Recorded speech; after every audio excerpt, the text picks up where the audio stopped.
وقدر سيرهما في مدارج درجهما ليميز بين الليل والنهار بهما وليعلم عدد السنين والحساب بمقاديرهما.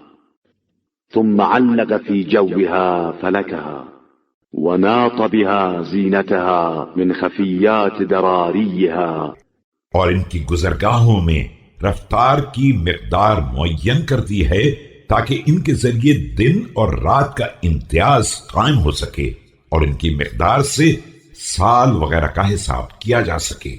پھر فضائے بسیط میں سب کے مدار معلق کر دیے اور ان سے اس زینت کو وابستہ کر دیا.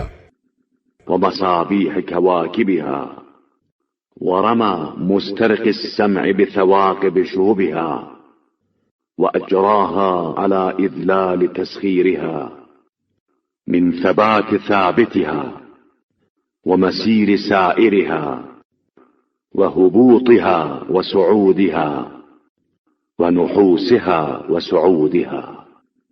جو چھوٹے چھوٹے تاروں اور بڑے بڑے ستاروں کے چراغوں سے پیدا ہوئی تھی، آوازوں کے چرانے والے کے لیے ٹوٹتے تاروں سے سنسار کا انتظام کر دیا اور انہیں بھی اپنے جبر و قہر کی راہ پر لگا دیا کہ جو ثابت ہیں وہ ثابت رہیں، جو سیار ہیں وہ سیار رہیں، بلند و پست، نیک و بد سب اسی کی مرضی کے تابع رہیں.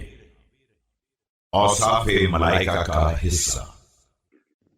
ثم خلق سبحانه لإسكان السماوات وعمارة الصفيح الأعلى من ملكوته خلقا بديعا من ملائكته وملأ بهم بروج فجاجها وحشا بهم فتوغ أجوائها.